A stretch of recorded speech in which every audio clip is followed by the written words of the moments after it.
আসসালামু আলাইকুম। HSC ICT অধ্যায় ৪ ওয়েব ডিজাইন পরিচিতি এবং এইচটিএমএল এর তৃতীয় পর্বে তোমাদেরকে স্বাগতম। আজকে আমরা আলোচনা করব এইচটিএমএল এর মৌলিক বিষয়গুলো নিয়ে, যেখানে থাকবে এইচটিএমএল এর ধারণা, এর সুবিধা অসুবিধা, ট্যাগ, এলিমেন্ট, অ্যাট্রিবিউট, সিনট্যাক্স এবং এইচটিএমএল এর মৌলিক কাঠামো। চলো শুরু করা যাক। প্রথমে আমরা এইচটিএমএল এর ধারণা নিয়ে আলোচনা করব। এইচটিএমএল, যার ফুল মিনিং হচ্ছে হাইপারটেক্সট মার্কআপ ল্যাঙ্গুয়েজ, মূলত এটা দ্বারা ওয়েবসাইট তৈরি করা হয়। এটা এক ধরনের কোড, যে কোডের মাধ্যমে ওয়েবসাইট তৈরির জন্য প্রয়োজনীয় কোডগুলো লেখা হয় এবং একটি ওয়েবসাইট তৈরি করা হয়। 1990 সালে এইচটিএমএল আবিষ্কার হয়। যিনি আবিষ্কার করেন তার নাম হচ্ছে টিম বার্নার্স-লি। পাশের যে চিত্রটি দেখতে পাচ্ছ, ইনি হচ্ছে টিম বার্নার্স-লি। 1995 সালে এইচটিএমএল 2.0, 1997 সালে এইচটিএমএল 3.2 এবং একই সালের ডিসেম্বরে এইচটিএমএল 4 ভার্সন বাজারে আসে। এইচটিএমএল এর সর্বশেষ ভার্সন এইচটিএমএল 5। এইচটিএমএল এর কতগুলো সুবিধা রয়েছে, যেমন এটি সর্বব্যাপী ব্যবহার করা যায়। তুমি চাইলেই যে কোনো কম্পিউটারে এটি ব্যবহার করতে পারো। অধিকাংশ ব্রাউজারে সাপোর্ট করে। যে কোনো টেক্সট এডিটর দ্বারা এর কোড লেখা যায়। উইন্ডোজের সাথে ডিফল্ট থাকে, তাই আলাদাভাবে কিনতে হয় না। মূলত উইন্ডোজের সাথে ডিফল্ট একটা সফটওয়্যার থাকে, সেটা হচ্ছে নোটপ্যাড। এই নোটপ্যাডের মাধ্যমেই তুমি এইচটিএমএল এর কোডগুলো লিখতে পারবে, তাই আলাদাভাবে আর কোনো সফটওয়্যার কিনতে হয় না। এটি ইউজার ফ্রেন্ডলি ওপেন টেকনোলজি। পেজের সাইজ কম হওয়াতে হোস্টিং খরচ কম লাগে। মূলত এইচটিএমএল এর মাধ্যমে যে পেজগুলো তৈরি করা হয়, সে পেজের সাইজগুলো খুবই কম হয়ে থাকে, এই জন্য হোস্টিং খরচও কম হয়। এইচটিএমএল এর কতগুলো অসুবিধা রয়েছে, যেমন এইচটিএমএল এর সাহায্যে ডাইনামিক ওয়েব পেজ তৈরি করা যায় না।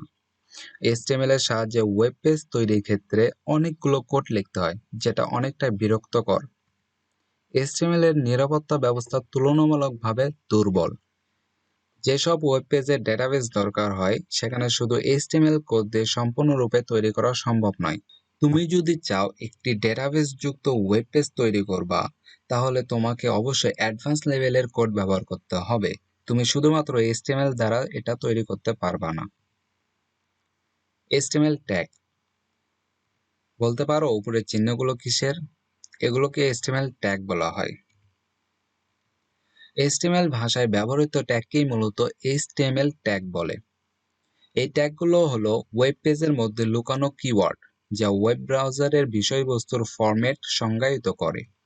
চলো আরেকটু ক্লিয়ার করে দিই। দেখো, এটা একটা ওয়েব পেজ। তো আমরা যখন কোনো একটা ওয়েবসাইটে প্রবেশ করি, তখন আমাদের সামনে ঠিক এরকম একটি ওয়েব পেজ ওপেন হয়, যেখানে সুন্দরভাবে সাজানো গোছানো কন্টেন্ট থাকে, যেমন ইমেজ, টেক্সট। কিন্তু এই ওয়েবসাইটটা তৈরি হয়েছে কতগুলো কোডের মাধ্যমে। আমরা কিন্তু সেই কোডগুলো দেখতে পাই না, এই কোডগুলো থাকে ভিতরে, এবং এই কোডের মাধ্যমে যে সুন্দর দৃশ্যটা ফুটে উঠেছে সেটা আমরা দেখতে পারি। তাই বলা হয়েছে এই ট্যাগগুলো পেজের মধ্যে লুকানো অবস্থায় থাকে। এইচটিএমএল এর প্রতিটি ট্যাগ লেস দেন ও গ্রেটার দেন দিয়ে শুরু হয় এবং less than slash greater than দিয়ে শেষ হয়। লেস দেন গ্রেটার দেনকে বলা হয় শুরু বা ওপেনিং ট্যাগ, এবং লেস দেন স্ল্যাশ গ্রেটার দেনকে বলা হয় শেষ বা ক্লোজিং ট্যাগ। লক্ষণীয় বিষয় হচ্ছে ট্যাগ শেষ করতে স্ল্যাশ চিহ্ন ব্যবহৃত হয়। উদাহরণস্বরূপ দেখো, less than tag name greater than, এটা গেল ওপেনিং ট্যাগ, মাঝখানে রয়েছে কন্টেন্ট এবং শেষে যে ক্লোজিং ট্যাগ, যেটা হয়েছে লেস দেন slash tag name greater than. তো আমরা একটা রিয়েল এক্সাম্পল দেখব। তো প্রথমে আমি ওপেনিং ট্যাগ নিলাম, যেটা হয়েছে less than b greater than. এখানে বিটা হচ্ছে ট্যাগ নেম এবং বির কাজটা হচ্ছে কোনো লেখাকে মোটা করা, অর্থাৎ বোল্ড হিসেবে দেখানো। তো চলো, আমরা ওপেনিং ট্যাগটা নিয়েছি, এখন আমরা কন্টেন্ট দেব। ধরো আমি বাংলাদেশ দিলাম, এই বাংলাদেশ লেখাটাকে আমি মোটা করতে চাচ্ছি। এখন আমাকে এই ট্যাগটা শেষ করতে হবে, যেটা ক্লোজিং ট্যাগের মাধ্যমে করতে হয়। তো আমি ক্লোজিং ট্যাগের মাধ্যমে লেখাটাকে শেষ করে দিলাম। তো এখানে দেখো, প্রথমে আমি ওপেনিং ট্যাগ নিয়েছি, এরপর কন্টেন্ট নিয়েছি, এরপর ক্লোজিং ট্যাগ নিয়েছি। এটার ফলাফল এটা দাঁড়াবে লেখাটাকে মোটা হয়ে প্রদর্শন করবে। বেসিক্যালি লেখাটা চিকন অবস্থায় থাকে, বাট এই কোডটা লেখার জন্য লেখাটা মোটা হিসেবে ওয়েবসাইটে প্রদর্শন করবে। আশা করছি তোমরা HTML ট্যাগ সম্পর্কে বুঝতে পেরেছো। এখন আমরা HTML ট্যাগের প্রকারভেদ সম্পর্কে জানব। HTML ট্যাগ দুই প্রকার, এক কন্টেইনার ট্যাগ, দুই এমটি ট্যাগ। কন্টেইনার ট্যাগ, যে সমস্ত ট্যাগের ওপেনিং ও ক্লোজিং ট্যাগ থাকে তাকে কন্টেইনার ট্যাগ বলে, যেমন পি ট্যাগ, বি ট্যাগ, এগুলোর ওপেনিংও থাকে এবং ক্লোজিংও থাকে। এমটি ট্যাগ, যে সমস্ত ট্যাগের ওপেনিং ট্যাগ আছে কিন্তু ক্লোজিং ট্যাগ নেই তাকে এমটি ট্যাগ বলে, যেমন বিআর, এইচআর, ইমেজ, এই ট্যাগগুলো হচ্ছে এমটি ট্যাগ, যেগুলোর শুরু আছে বাট শেষ নেই। তোমরা যদি মূল বইটা একটু লক্ষ্য করো, সেখানে তোমরা কতগুলো এমটি ট্যাগের লিস্ট পেয়ে যাবা। এগুলো মূলত এমসিকিউ এর ক্ষেত্রে খুব কাজে দেয়। তোমাকে এমসিকিউ দিতেই পারে, বলতে পারে যে নিচের কোন ট্যাগটি এমটি ট্যাগ, তোমাকে তখন সেটা শিওর হয়ে লিখতে হবে। HTML এলিমেন্ট, ওপেনিং ট্যাগ থেকে ক্লোজিং ট্যাগ পর্যন্ত যা কিছু রয়েছে এর সবগুলোই হচ্ছে HTML এলিমেন্ট। চলো আমরা উদাহরণ দিয়ে বুঝে নিই। দেখো এখানে একটা ট্যাগের উদাহরণ দেওয়া আছে, যেটা হচ্ছে বি ট্যাগ অর্থাৎ বোল্ড ট্যাগ।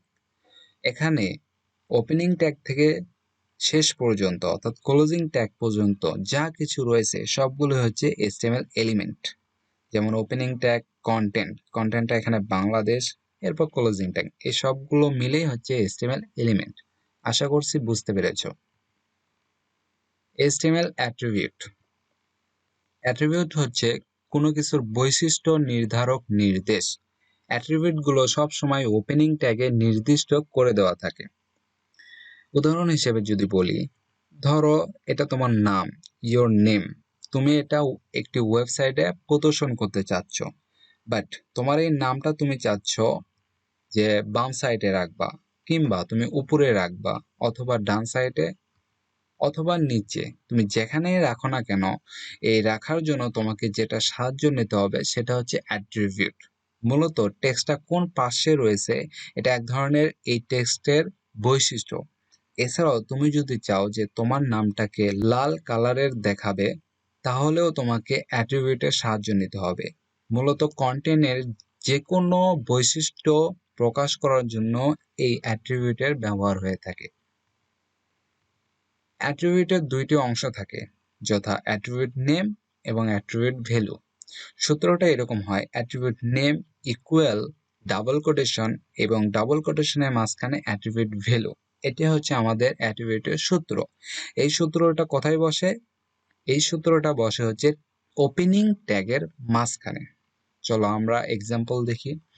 আমি একটা ট্যাগ নেব, তো ট্যাগটা শুরু করলাম লেস দেন দিয়ে এবং ওপেনিং ট্যাগের নেমটা দিলাম পি ট্যাগ। পি ট্যাগটা মূলত প্যারাগ্রাফের ক্ষেত্রে ব্যবহার হয়ে থাকে, এটাকে প্যারাগ্রাফ ট্যাগ বলা হয়। তো আমরা ওপেনিং ট্যাগটা নিয়েছি, বাট ওপেনিংটাকে আমরা ক্লোজ করে নাই। এটা ক্লোজ করার পূর্বেই আমাকে এই ওপেনিং ট্যাগের মধ্যে এই অ্যাট্রিবিউটের সূত্রটা বসাইতে হবে। চলো বসাই। প্রথমে আমি অ্যাট্রিবিউট নেম নিলাম, যেটা হচ্ছে অ্যালাইন। অ্যালাইন মূলত নির্দিষ্ট করে দেয় যে কোন পাশে এই কন্টেন্টটা থাকবে। এরপর ইকুয়াল টু, তারপর ডবল কোটেশনের মধ্যে আমি দিলাম লেফট, অর্থাৎ বাম পাশে থাকবে। তো আমাদের ওপেনিং ট্যাগটা শেষ। এখন আমরা কন্টেন্ট দেব, যে কন্টেন্টটা দেব সেই কন্টেন্টটা থাকবে ওয়েবসাইটের বাম পাশে। তো ধরো আমি বাংলাদেশ লেখাটা দিয়ে দিলাম, এই লেখাটা আমার ওয়েবসাইটের বাম পাশে থাকবে। এরপর আমি ট্যাগটাকে ক্লোজ করলাম। ক্লোজ করার জন্য less than slash tag name greater than. তো আমার কাজ শেষ। তো এটার ওয়েবসাইটে দেখতে কেমন হবে চলো দেখে নিই। ধরো এটা তোমার ওয়েব পেজ এবং ওয়েব পেজের মধ্যে বাংলাদেশ লেখাটা বাম পাশে থাকবে। আশা করছি বুঝতে পেরেছো। অ্যাট্রিবিউটের কাজটা হচ্ছে কন্টেন্ট বা কোনো লেখাকে কিরকম দেখাবে বা কোন বৈশিষ্ট্যের হবে তা প্রকাশ করে। HTML syntax. HTML ভাষা লেখার জন্য কতগুলো নিয়ম কানুন মেনে চলতে হয়, এই নিয়ম কানুনকে সিনট্যাক্স বলে।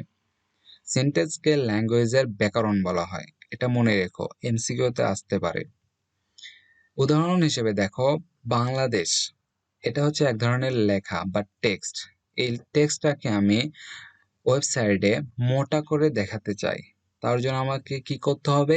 একটা ট্যাগ লিখতে হবে। সেটা হচ্ছে বি ট্যাগ বা বোল্ড ট্যাগ। তো যেটা দেখতে অনেকটা এরকম হবে।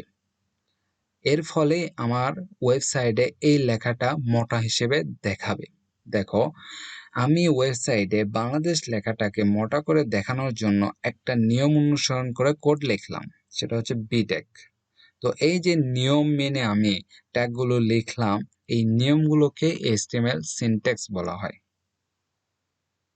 তো এইচটিএমএল এর মৌলিক কাঠামো লেখার জন্য প্রথমেই তোমাকে যে ট্যাগটি ব্যবহার করতে হবে সেটা হচ্ছে এইচটিএমএল ট্যাগ। এটা হচ্ছে এইচটিএমএল ট্যাগ, যেটা প্রথমে শুরু করতে হবে এবং সবার শেষে যে এটাকে শেষ করতে হবে। এইচটিএমএল ট্যাগ লেখার পর এরপরে যে ট্যাগটি লিখতে হয় সেটা হচ্ছে হেড ট্যাগ। এই হেড ট্যাগের মধ্যে আবার যেটা থাকে সেটা হচ্ছে টাইটেল, যেটা টাইটেল ট্যাগ দ্বারা লেখা হয়। এর পরের যে ট্যাগটা হচ্ছে সেটা হচ্ছে বডি ট্যাগ।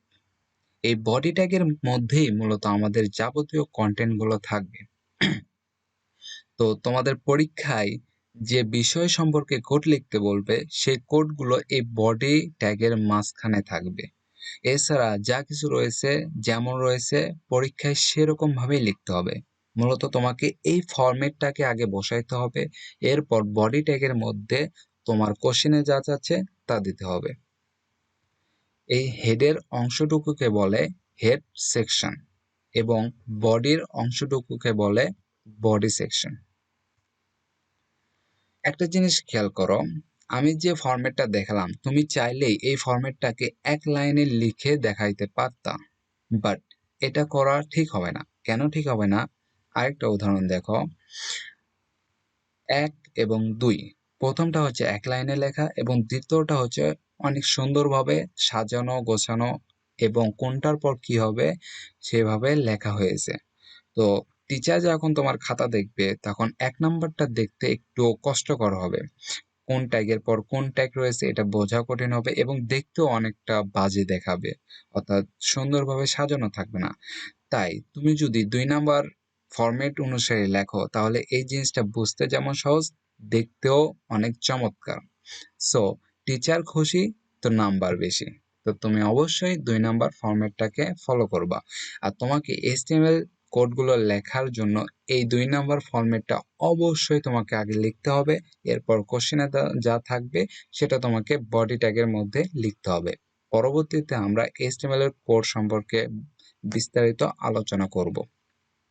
তো ধন্যবাদ আজকের ক্লাসটি দেখার জন্য। পরবর্তী ক্লাস খুব শীঘ্রই দেওয়া হবে।